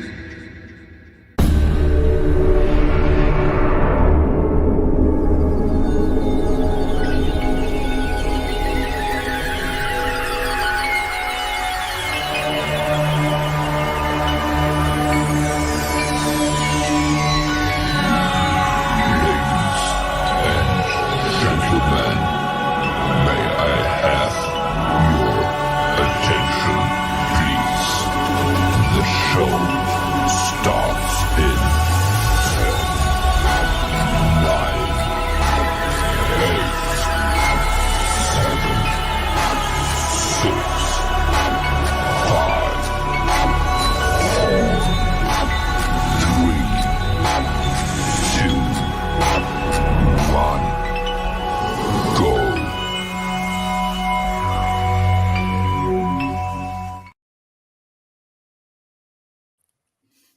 All right, guys, we're back. I don't know what he's doing. All right, guys, we're back on the show, man. Tonight we're talking with Phoenix Paranormal from South Africa. We are waiting for Arno to come back to the show. I guess he slipped and fell. maybe there's a running joke. You probably know it, Terry, but people outside of the US, we know everything is big in Texas. Maybe Arnu's got a very, very big toilet, and he like kind of slipped in from It's massive. I can hear my own echo in the bathroom. Well, you know, yes, everything is big in Texas, including the damn state. Man, I can honestly tell you guys, I've traveled 16 hours, and I've never left the Wow. state. Wow. Never left it. Wow. That is big. You know, yeah, that gives you an example how big this place is. You know, and what's so crazy about it, we've got 4 major cities here: Dallas, Houston, Austin, and San Antonio. But anything else in between is pretty small. You know, so there's a lot. I mean, there's a lot of places to investigate, man. A lot of untouched areas, locations that are just dying. Man, they're just calling our names to get into. Yeah. And they're just sitting out there just waiting. And the most thing that irritate me, guys, is I'm pretty sure you guys have heard this before, and I pulled what little hair I got out of my head, and I don't have much. People always tell me, "Oh, this is most haunted. Oh, that's most haunted. You got to come to the most haunted place." Dude, stop that. Because how do you know? Mm-hmm. It's per Have your you been to perspective. every hotel in Texas? Have you ever been to every hotel anywhere? But How do you not know? even every single place. I mean, do you know how many times we've been to a location which been dead quiet, pun intended, where it's dead quiet, nothing happens. The next time you visit, boom, best evidence ever. It's not even the question of this is we've been there, we've seen it, we've been to all the locations. It's time of the day. Did you wear your lucky socks? Did Henny approve the new bandanas? No, he didn't, by the way, because I don't have a bandana on. So it's all to do with time, location, and the biggest thing out of all, luck. Yes. Yeah, you're right, man. Hey, how much? Give me a number, Dave. Give me a number, percentage wise, on what you think is the difference between somebody having a paranormal activity in their house or someone having mental issues in their house. Can you give me the numbers on that? It's a very cool question. There's I think what happens is I'll preface this by saying that people hype themselves up. I remember when I was in what you guys would call grade school. I got home the one afternoon. I used to catch a bus from our school, and I got home before my parents. That was like a normal thing for me. And I was watching there was some other documentary about a paranormal investigation or a haunting at a place. And in the middle of the show, the power cut out at my home. And if I had been wearing a nappy, I would have had to have replaced it 4 times. That's how badly I shat myself. But Mm. I hyped myself up because I was watching a show about a haunting, and suddenly the lights go out, and thanks to Hollywood, thanks to TV shows, things happen, things go bump in the night. So your brain automatically says to you, "Oh, there's something happening. There's what's going on?" And I think people hype themselves up. So with that said, I think 10% or 5% of what people report is actually something. It might even be a lower percentage. Um, People also don't understand how to think in terms of how do you measure evidence. How do you think of what that could possibly be? For example, we had an investigation a couple of weeks ago where we were in a church, and in some places on the church in the church, if I was standing or walking or taking a step in one section, the floor would react and make a sound a couple of meters away. Mm-hmm. And we needed to keep that in consideration because we couldn't say, "Oh, there's something moving there." No, because I just moved and the boards or something weren't aligned properly, and that's what caused that sound there. And people don't understand how to think in that way. So they could have heard something for sure, but it might be pipes expanding. There might have been a drop in temperature, a cloud front coming in. It could be anything. And you have to eliminate that kind of stuff first. But we've trained ourselves to do that. And the normal person on the street, they don't know that. They don't understand how to do that. But once they start following those kinds of investigative ways, they will be able to eliminate 95% of what they hear and what they experience. Okay. So it could very well be also mental problems. It could be mental issues. There's a lot of ways of looking at it, but yeah, for sure, I would say 95% of the time, for sure, there's nothing there except what could be explained. Yeah. Cool. Henny, let me ask you a question, brother. A lot Okay. of people, ask that one, a lot of people ask, they ask me a lot of questions. They're like, man, aren't you afraid of the dark? And I say no, because most of our investigations are at night. And the reason why they're at night, because it gives us that sense of fear. It heightens our sense of fear. You see the arms, the hair raise up, when you hear that knock that you can't explain. But the question that I have for you is, why do people say that they are fear of the dark, which they should fear what's in the dark? I actually want to tell you a funny story. I was about 13, 12, 13, round about there. And my uncle, we went to go and visit my uncle in Rivier. It's in Cape Town. And funny enough, I was scared of the dark when I was younger.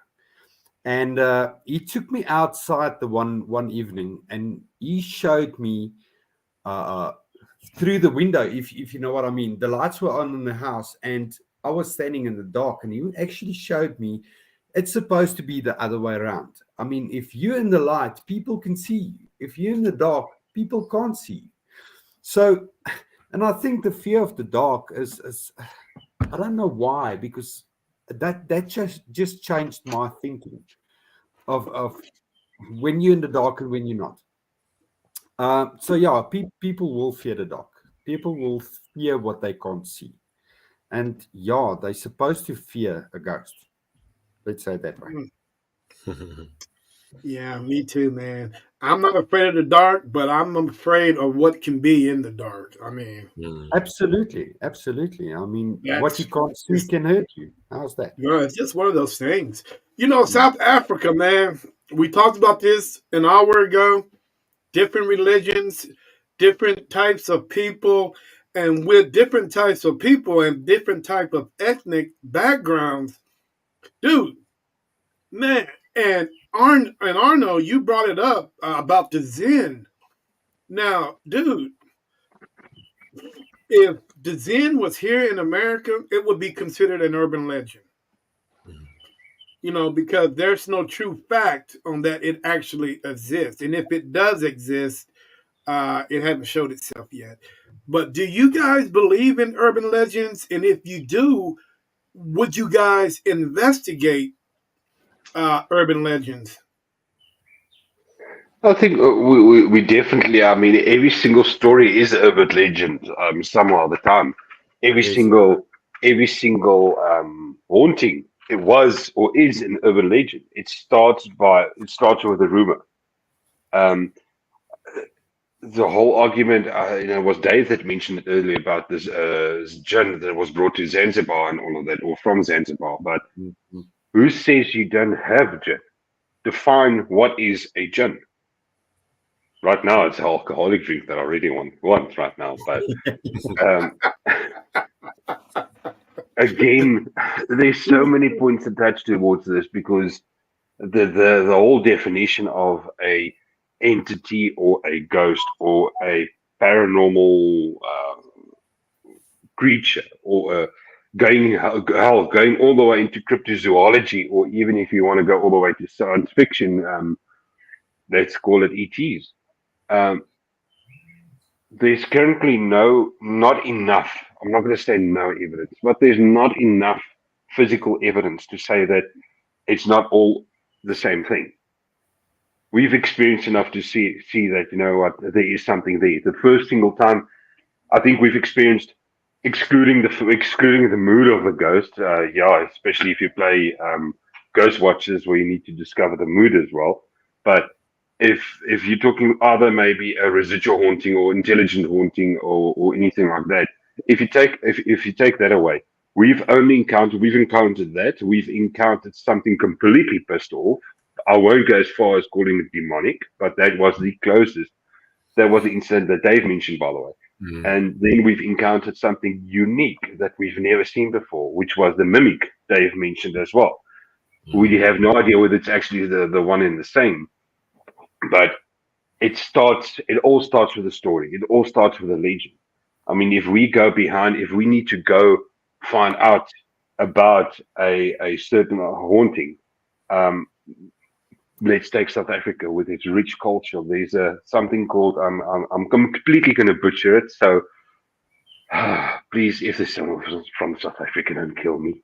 But there's something called I think Dave, I think you would know more as well of a local legend, a terror bird or a lightning bird or something like that. Yeah, Where lighting. Yeah. yeah, so the mythology or the cryptozoology behind it was that there's this bird that comes out now and again, and it causes flashes of lightning, etc., etc. Today, with science, we know that what happens. Lightning comes out of a cloud because of A, B, and C, but it started with a legend. The same thing with the Tokolosh. A lot of people associated Tokolosh with bad luck, or they associate it with Sangoma practicing some rituals on you, or someone that tried to put a haunting on you. But in some other religion or some other ethnic group, if I can call it like that, for lack of a better term, at Tukolosh is I almost said a Tamagotchi. A Would Tukolosh have been a is myriad. just a plain, straightforward haunting. It is Yes. the same characteristics from a Tukolosh can be taken just like that to Ireland, for example, with the leprechaun. If you take a leprechaun and you take a Tukolosh and you take the characteristics, how they come forward, what they are used for, it's one and the same. Um, so we need those legends. We need those legends to understand what we're dealing with, and then once we understand what we're dealing with, we can actually go further to try and get evidence. So there is maybe a non-alcoholic gin that is hidden away in your fridge, Terry. You just don't know it yet. I want to quickly add to Oh boy, what Agnes you brought know, up. I think it's oh, important that's funny. that we remember that everybody's got their own background, informed by whatever belief system they are a part of, and the kind of family they've grown up with. Uh, there's a lot of different things that can influence that. So it could very well be what Adne is saying is entirely correct, where Hmm. people could be experiencing the same thing, but because everybody has different backgrounds, grew up in different ways, different areas, um, with different knowledge coming down through the families, they experience it as different. They understand it as different, and that's important. That's cool because like if you think about data, um, if you get in a lot of data about something, it's always a good thing. If you get a lot of data in about something from different places, that's even better because then you can see where the data starts matching up. Hmm. That's a way to go, is to start matching things up and kind of like build a database that everybody can kind of like put the info into. That would be awesome, but that would be a massive job, and it would need to be curated because like I know in the States, people prank call 911. Um, we would get pranksters sending in information. Oh So the wow. data would have to be really well managed. But yeah, it's people will experience different things and understand different things, even if they see the same thing happening in front of them. Yeah, for sure. That's wild. Let's talk history for a minute there. Let's go back to slavery because when the first slave ship left Africa and come to the United States, it didn't actually go to the United States first. It actually hit the Caribbeans first. Then they made their ways up to Florida and all that. But guys, when the Africans that was on those slave ships, they took one thing. They brought one thing with them, and that was a religion. Everybody knows. And I've never seen a religion that's been dominated in one state than voodoo has been dominated in Louisiana. A Yep. lot of people don't talk about it, and those who worship it or do it don't talk about it. It's, and I don't know why, but man, I've never seen when you go to Louisiana, a lot of people. It's just one of those things that you don't talk about. And you guys name me some religions that are there you guys have encountered and that, and that's falls in the same place as voodoo. Wow. Oh. Don't want to give the secrets away. Come on, guys, you can do it. No, God, I I think the closest that I can add for something like that is Catholicism. In the Catholic faith, you are brought up from a very young age, and you are told there are angels, there are demons. Demons can possess you. You are told that in church. It's a regular thing. It's a normal thing. Your parents will bring you up to say, don't watch this TV show, you'll get possessed by a demon. And then it's like Power Rangers or something, it's so things like that. I think that's the closest I can come up with, is that in the Catholic faith, these things that we do aren't spoken about. It's taboo. It's not spoken about. You don't bring it up in conversation. You don't make a joke about it. So I think that's the closest I can come up with. Yeah, definitely the Catholic faith. Yeah.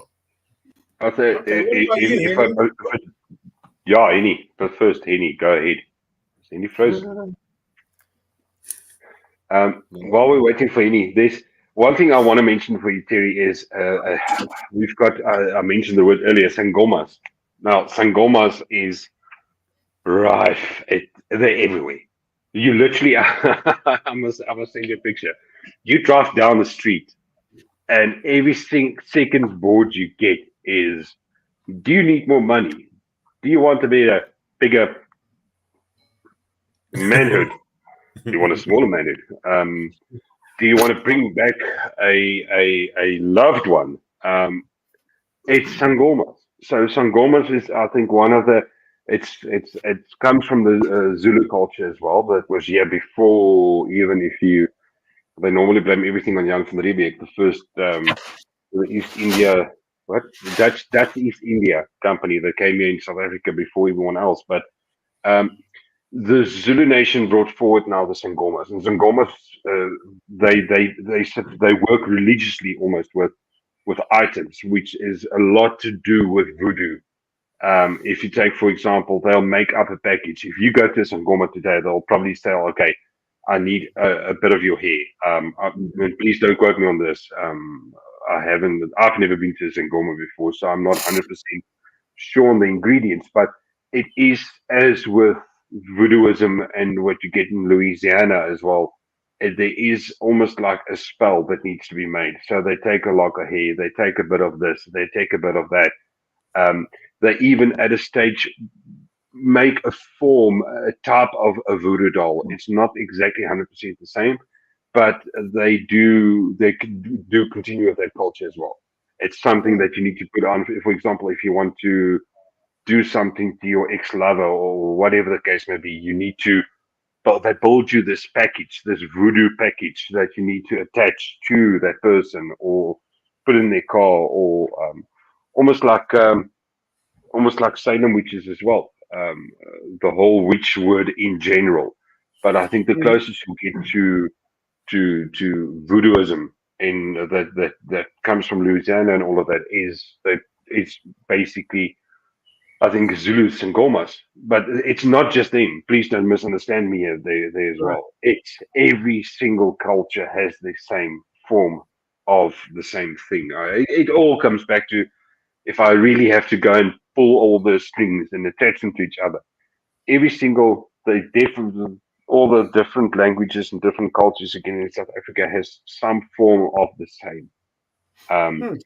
Khoisan, who are the first people in South Africa as well, they also did a certain form of voodoo. It's just voodoo in a different format. Yeah, I think it comes back to witchcraft. That's it. Yeah, that's Everything it. comes back to witchcraft, guys. Yeah. You might be right on that. Dave, you brought up an interesting topic. You brought that was a good topic. But let's focus on you for a minute, Dave. You mentioned Catholic Church. Hmm. Now, the Catholic Church goes back a long way. Yeah. And the thing about the Catholic Church, they set this whole paranormal thing off. Because if it wasn't for the Catholic Church, we wouldn't be here. Now, when the Catholic Church, I mean here as person, I mean here as paranormal investigators. Now, when I'm just going to throw this out there, when Van Helsing, when they sent Van Helsing out, and they like, well, man, we got to go figure out what Dracula's out to. What was Van Helsing when he was sent out? He was a paranormal investigator, right? Yep. Basically, that's what he was. Okay, Yep. so the question that I have for you and Arnie and Henny is, why do you think the Catholic Church backed off on some of their beliefs as as what paranormal investigators do? But they don't get me wrong, they're the first ones that sent paranormal investigators out into the world to go investigate. Now they're like, hey, we don't want no part of it. Why is that? I think the simplest answer is always the correct answer, and I think the simplest answer is that they've received decades of very, very loud pressure from Catholics across the world to say this shouldn't be what the church is about. Where it was never what the church was about, but thanks to movies where every priest you see in a movie has a Catholic collar, so every priest is a Catholic in movies. That kind of attention, I think the church just decided, you know what, let's just not advertise what we're doing. Let's not advertise, make a big story out of it. We still continue with it. We'll still go on with it, but we'll make sure that if we do send a priest out or somebody out to investigate something, nobody's going to see the white collar.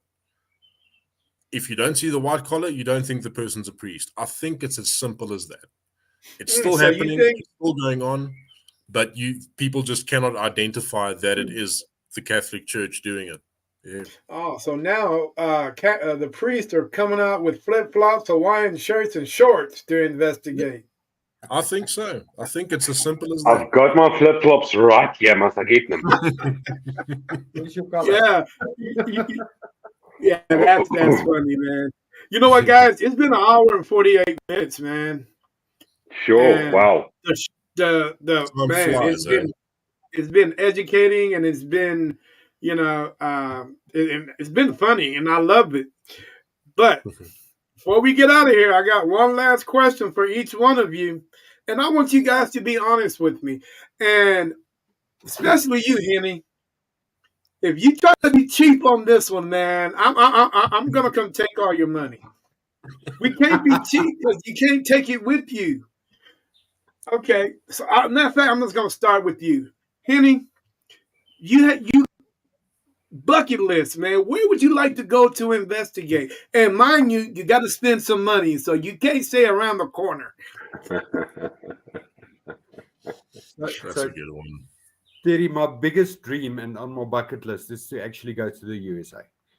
I want to go see. Oh, there's so much I want to go see.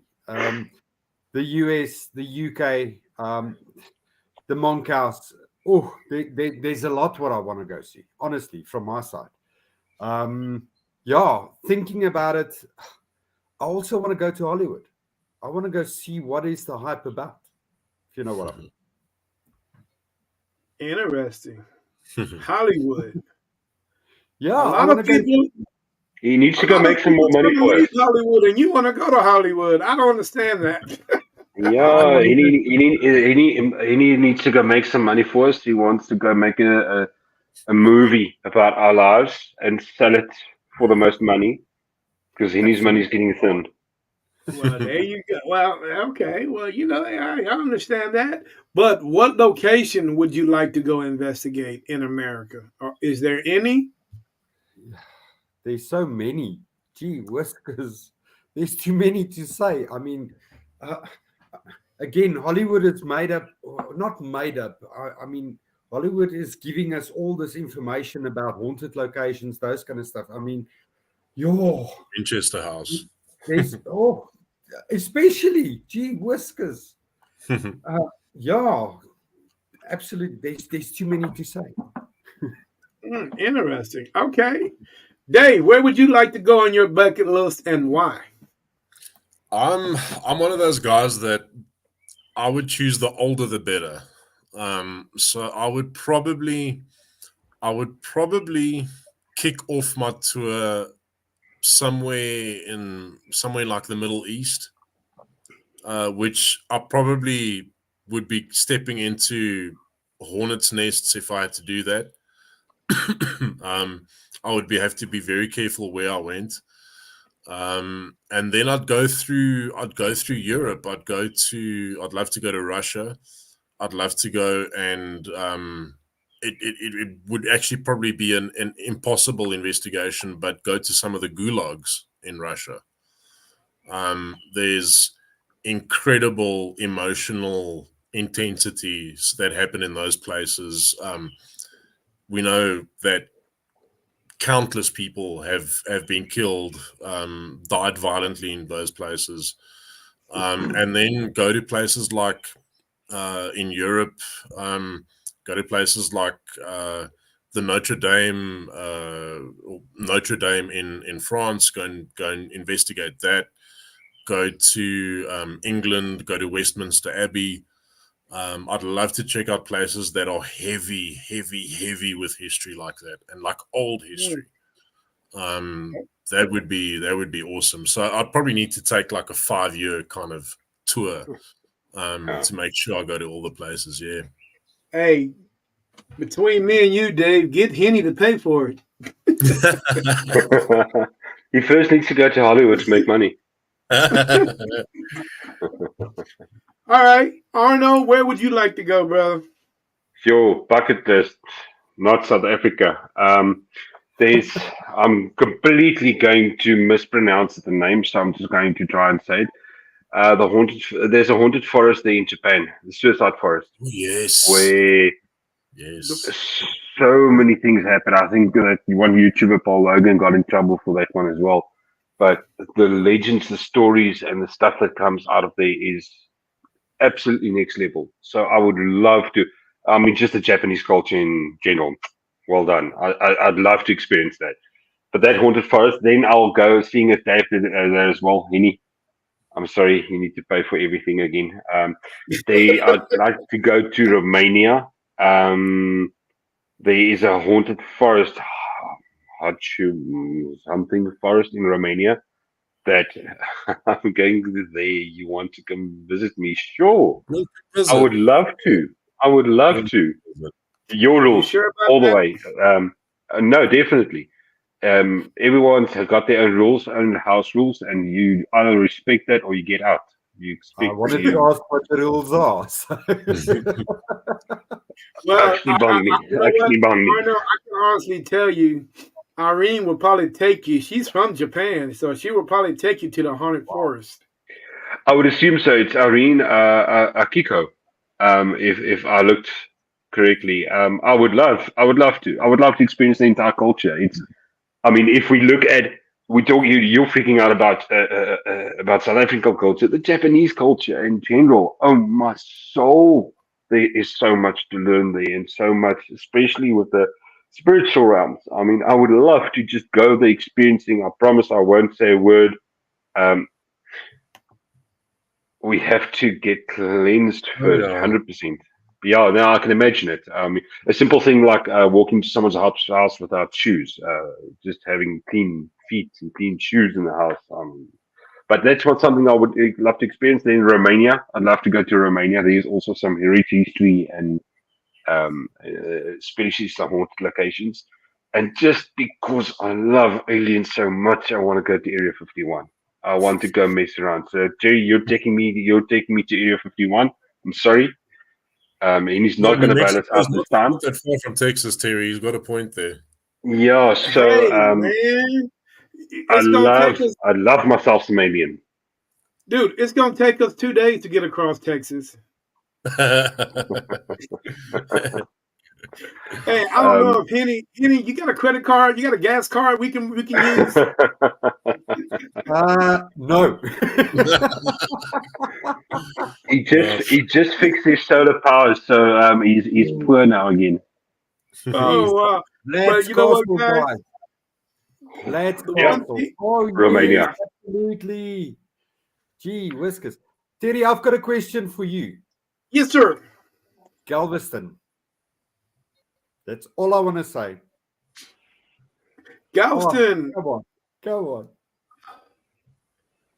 It's you know what? It's a haunted location, but it's not one of the top haunted locations that I would go to. Okay. Galveston is one of those places where a lot of death happened at such a short time. Yes. So you never know what you're gonna get there. And it's the whole beach is haunted because man, when the hurricane went through, it just man, there was bodies washing up on the beach. So it was just one of those. Yeah, Galveston's a very interesting place. I've been there a couple of times, but I would go back. Just when I went there, I didn't go there to investigate. Ah. So, You know, so the reason I'm asking you is that's part of my bucket list as well. I just couldn't get to the name. You caught me off guard. Galveston. Okay. You know what, guys? I'm glad nobody asked me, but I'm gonna tell you guys my bucket list. I want to go to France. Where Good from choice. Good choice. and I want to why? go to Normandy. I want to go to Normandy Beach. Oh, Oh wow, Normandy. that would be something Wow. amazing to Oh experience. wow. Yeah. Where can you go to have that much death at a short period of time? It Wow. it, it would be unbelievable. Yes. You'd have The to camp out a residual. bit, but yeah, that would be incredible. I think that would be Yeah, that incredible. would be awesome, dude.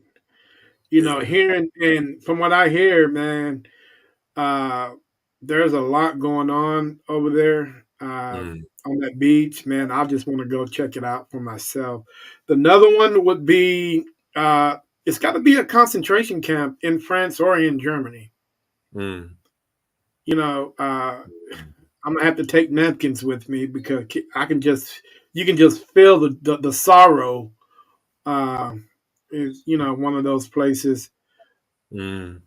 and Yeah, Okinawa. Irene brought up Okinawa. Yeah, I was just thinking when Irene said Okinawa, I thought of obviously like the stereotypical thinking on my side, but Nagasaki, Hiroshima, that those places must also be incredible just to be there, just to walk Yeah, those streets and Mm. to imagine what happened and to try and fit that into your head just for that reason. But it could be a very, very interesting trip, as a paranormal investigator. Yeah, but very definitely. interesting. Oh, yeah. Actually, me and Irene actually Irene went to not here is it Hiroshima. She did an investigation at Hiroshima, Wow. during the daytime, and I was able to broadcast it live as she was investigating. And man, and if I'm right, I could be wrong. The last building that was standing after the bomb fell is still there, Wow. Oh my and it soul. and you Terry, can will you send see, that link to me? Yes, That's please. incredible. yeah, I'll send that link to you, and dude, you can actually see shadow figures in Mm. those buildings, the top up, and it was so crazy because every dot, every black, and it was clear as day. There's Mm. no windows in that building. There's no nothing in that building. It's just a shadow of a building, and you can Mm. still see the black specks of people in that building. I mean, I don't know if they just stuck Wow. there, but man, Sure. it was crazy. Mm. It was one of those That's things. something I don't think. Sometimes these things are too overwhelming. If you really have to think about it, if you're in location, on location, and you're in that situation, you're talking about a concentration camp. We've been to a couple of concentration camps here. The one is called Balmoral. Ach, not Balmoral. Bello. But no, Botshabelo, it's Balmoral, where the concentration camp. Yeah. Balmoral, yes. Balmoral. And there is a hospital there where a lot of kids were murdered. And a lot of kids died. They were murdered. They were killed. And you can't. I mean, just like the suicide forest in Hiroshima, you can't think even. I don't think you can fathom the emotional trauma that actually took place in that building. Yes. Oh yeah, it's man. I don't even know if I can even survive something like that. Just having the oh my god, dude, just having the man, just going through it. That it would you today's people wouldn't have the heart to go through something like that. That will to survive through something like that. Mm. It's just oh my god, dude. It's unbelievable. Yeah, well, guys, think about it. Think about Balmoral itself. I mean, the concentration camp that was there. I mean, the women and kids and all those kind of stuff that was shot from the mountain. It was crazy, Oh yeah. crazy. The fields there. It's horrible to think about. Yep. No, definitely. I mean, the trauma, it comes back to the trauma. I mean, if you can go, then it really, for me, it comes back to the history behind it. I'm not there necessarily anymore. Don't get me wrong. I think everyone did it for a reason somewhere at the time. We were there for the thrill, but right now for me is I want to be there and I want to imagine, like, look through a lens to see what happened at that specific spot where you're standing, the Yes. lives, the trauma, the everything that you experience. I mean, Irene is talking about Mount Fiji being haunted, and I can imagine that. There's we talked about the Japanese culture as well. I mean, there's so many rituals, so many cultures that took place in the mountain, around the mountain, and on top of the mountain. And I mean, that's just what I, as a foreigner, as a Googler, know of. Imagine if you're actually there and you ask around and you've got someone, Irene, this is a big fat skimp. Please take me with. But imagine if you've got someone like that actually taking you to these places and you talk to the locals and you experience what they experience. It's fascinating. I can go on for hours about Yeah. I'm thinking about the different kinds of spiritual entities that you get in Japan. Um, like I probably won't pronounce it correctly, but like kitsune. They've got incredibly strange and different entities. There are, for example, one of the old practices that used to happen in Japan um, was that people would get or young women would get walled up in the walls of a building to kind of like bless the structure or protect the structure.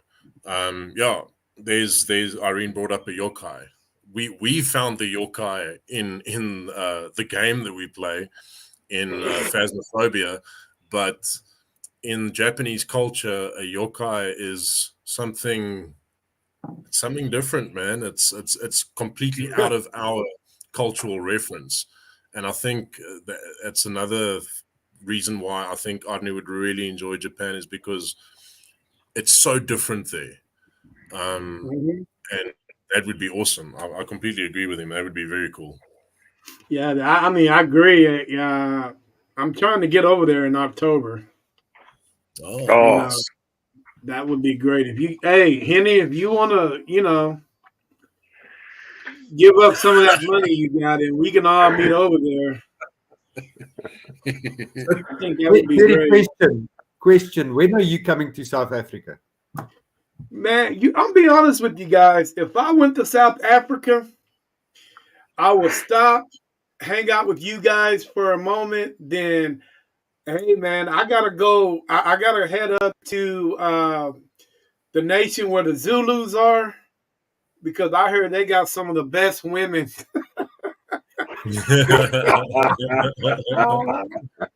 it's not far from here. They got There's a some of couple. the We can go beautiful share a women couple of out spots. there, man.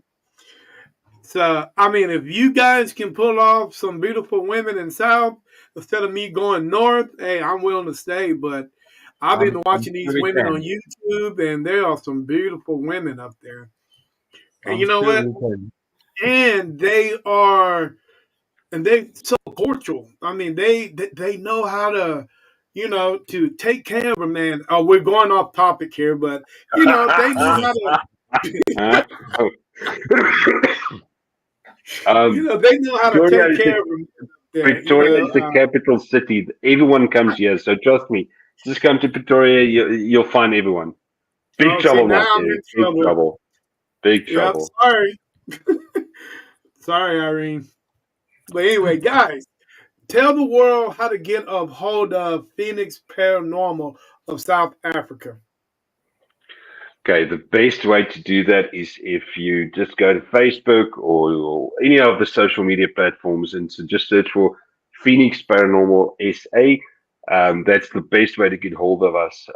From there, you get access to our website. Maybe our website's the best one to give you. It's www.phoenixparanormal.co.za, and from there it will take you to all of our socials. But it's been amazing having a chat with you. I know we've chatted a couple of times off camera and off everything, Terry, but this has been a blast, eh? You guys got me in trouble. You got yourself in trouble. Look at that. We just investigated and you got yourself in trouble. Your that goes. Your that Oh, goes right now. That caused shit. So we just recorded you. We got the proof. Ladies and gentlemen, case is haunted. Thank you very much.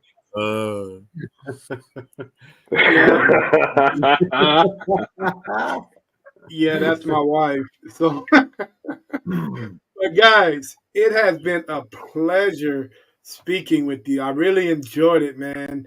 Talking about the different culture, the different religions that you guys, the different ways that you guys bring, the way you guys investigate, all that, man. I really appreciate you guys, coming on the show and so on and so on.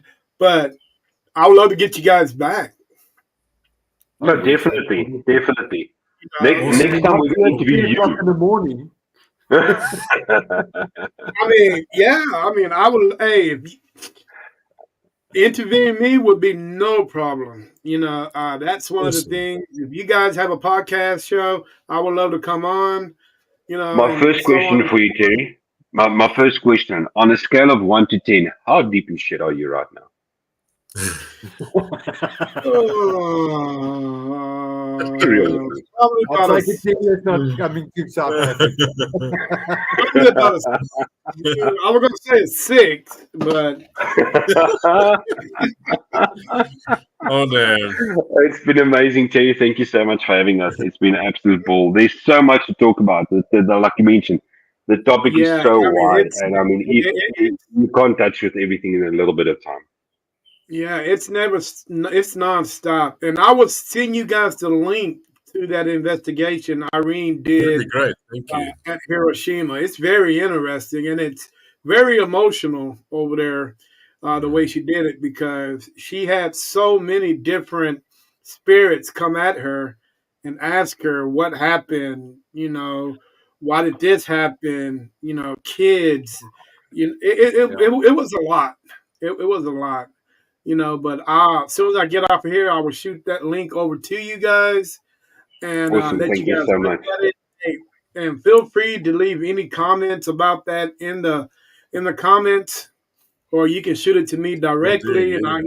I'll try to ask as much as I can, with that. So, with enough said, guys, I know it's like 4 o'clock over there, so I'm gonna let you guys get some sleep, and I'm going to eat It's dinner. 5 o'clock in the morning. It's Ah, just getting interesting. coming up. I'm at that point where I'm starting to lose it, man. no, It's go good. drink some Now the coffee. podcast is going to get amazing. All right, guys. Hey, it has been a pleasure talking to you guys. Thank you for Uh, having us, Same Terry. here. It was really problem. cool, man. Hey, guys, this is Terry with NSPS TV, chatting with Phoenix Paranormal from South Africa. Hey, before we go, guys, hey, make sure you go over to their Facebook page, their YouTube, check out some of their, what they got going on. Check out their Instagram. Make sure you guys get those likes, numbers, just get all those numbers up for these guys, and let's support them, okay? With enough said, hey, you guys enjoy the rest of your evening. This is Terry with NSPS TV signing off. Peace. Hey, you guys have a good one now. Cheers. Cheers. Cheers, guys. Good one. Thanks, guys. Bye. Cheers. May I have your attention, please? It's time for the final countdown. The show starts in